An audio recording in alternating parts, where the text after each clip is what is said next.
Hello and welcome back to Tech for Success at McCormick. This is the next episode, and we're going to be jumping into G Suite, starting with Gmail. So, what is G Suite? Let me share my screen. Here we are in my McCormick Google Chrome person, as we discussed in the last episode. And G Suite is a bunch of different applications made by Google that are all connected to your Gmail account, in this case, your student account. And you can see them all here on this icon at the top of your Gmail called Google Apps. And it includes Gmail, Google Drive. Google Drive is where you can store different kinds of files like Google Docs, Google Sheets, Google Slides. It includes Google Calendar, Google Meet, which is like Zoom, but made by Google. And this comes free with your student Gmail account. So if you don't want to pay for a Zoom account, you can use this instead.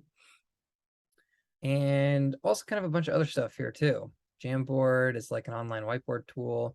Google Keep, we're going to talk about later. This is a notes tool. YouTube, Google Maps, kind of goes on and on and on forever. So Gmail, I want to point out just a handful of things here. First thing, and I think the most important, is how to organize your inbox.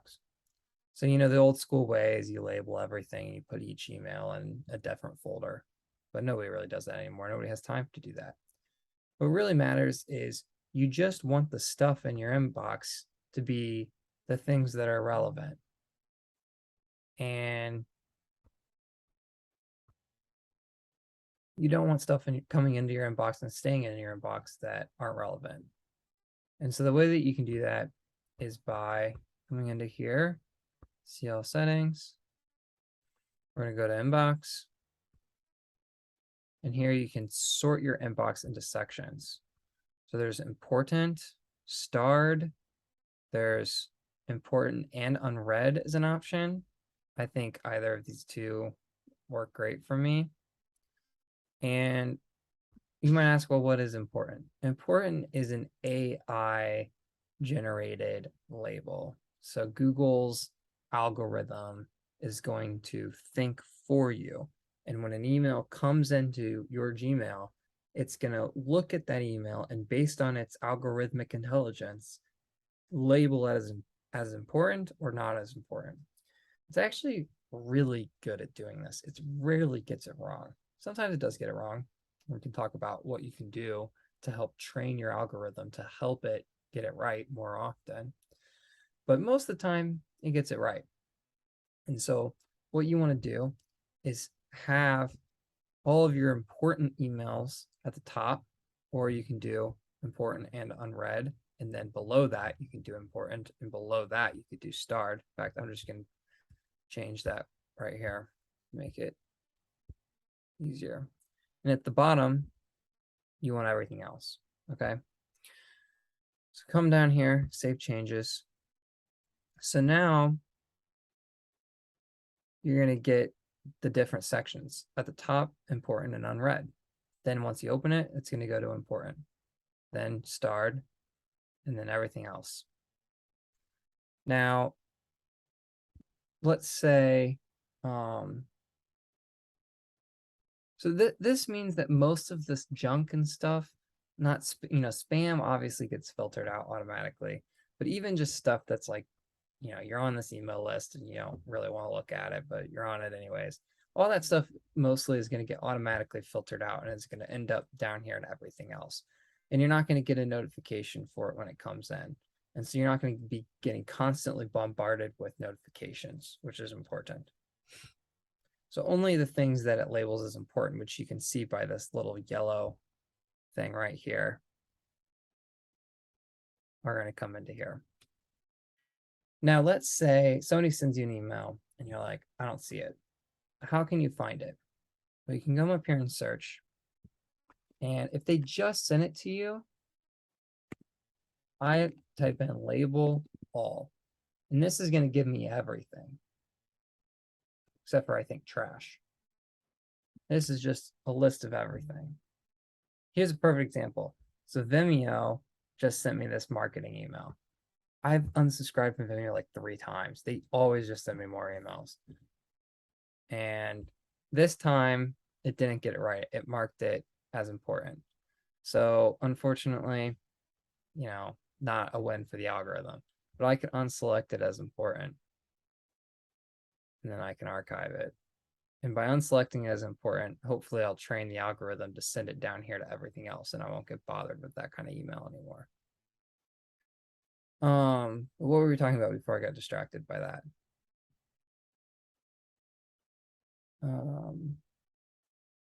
I don't know. That's okay. We're going to keep moving forward. So one other setting that I highly recommend you turn on is, oh, see, now I'm going to have to see if I can find it again.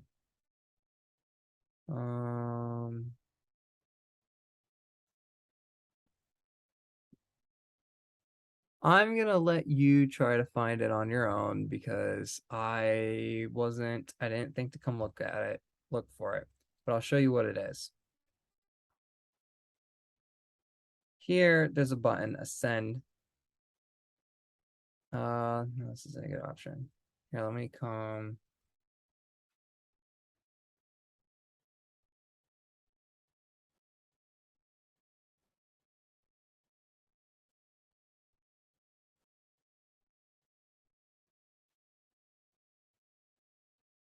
This is another example of a junk email. Maybe the algorithm's not as good as I thought it was.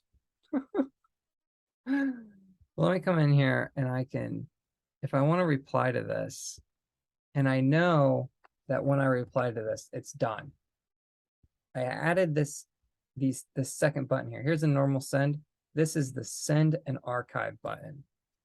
To archive an email doesn't mean you're deleting the email. It'll still come up if you searched. This is what I was showing you before. Label all and enter. It'll show you all your emails, or you can come into here and you can look at all mail. This is another way to access it.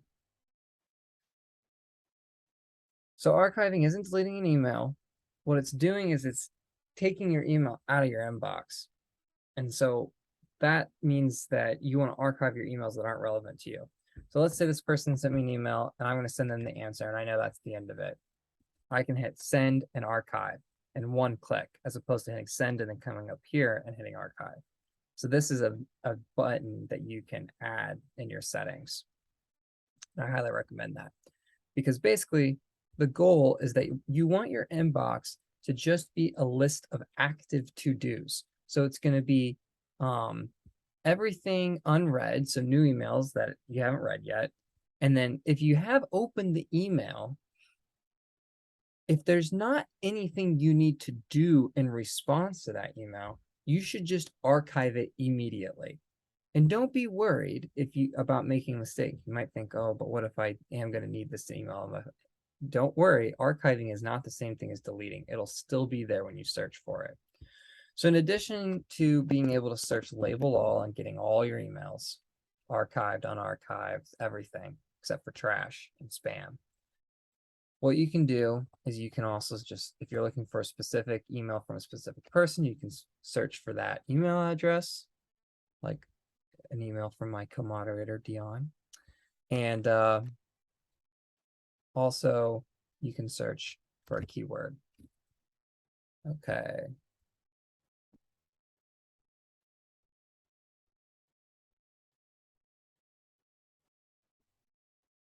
So again, there's no need to take the time to try to create different folders of different kinds of emails.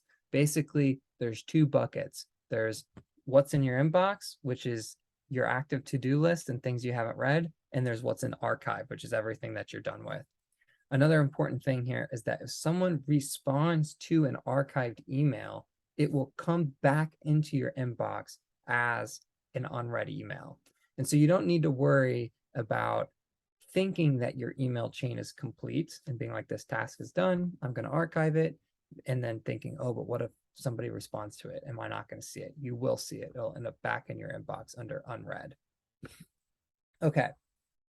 So we talked about the close and archive button. We talked about inbox, sorting your inbox into important and starred and everything else. Let's talk about filtering. So let's say that somebody sends you an email and you notice that the Google algorithm doesn't mark it as important. And so it doesn't come into your inbox. And it's embarrassing because you missed an email. You don't want that to happen again. You can teach your inbox what's important by making a filter. So for example, let's look at Dion. So I search for Dion in here, then I want to come up into here into settings. Okay. And then it's going to say, I want to say everything that comes from Dion is important. Okay. So then I can come in here, from everything that comes in from Dion. And I want to say create filter. And I want to say always mark it as important. Or you can see there's tons of options here, right? It can be the opposite. Maybe Dion is, or everything from Vimeo, right? Skip the inbox, archive it. Honestly, let's do it right now. I need to do that. So Vimeo, I just got this email from Vimeo. You can see I get all these junk emails from Vimeo. So I already have tried unsubscribing multiple times. Doesn't seem to work. So we're going to just make sure that they don't get marked as important. So I'm going to come in here. I'm going to create the filter. Actually, I'm just going to do everything that has the word Vimeo in it. If it has the word Vimeo in it, I don't want to see it. I'm going to create skip the inbox, archive it, or I can click never mark it as important. This is even better. Create the filter. So that's teaching the algorithm what to do. And you can do that. All those options there. Last thing I want to take a look at, and this is a good segue topic into the next video, which we're going to talk about Google Drive, is how to organize attachments. So let's take a look at this attachment here. This is kind of a silly example because this is an email I sent. Well, let's say it's an email you received and it has an attachment in here, and you want to save that attachment. You don't want to lose track of it. Okay. What you can do is click on it, open it. Actually, this is a good option because this is made by the student council email, not by my email. Let's say I want to save this document that's made by somebody else in my Google Drive. I can hit the add to Google Drive shortcut button, and I can come in here and I can organize it how I want to organize it. Okay. So that's one way. You can do the same thing here, right? Add shortcut to Drive. So you can add your attachment into your Drive, and then you're saving it. You're not going to lose track of it. Okay. So we covered a lot, and we're going to cover some more.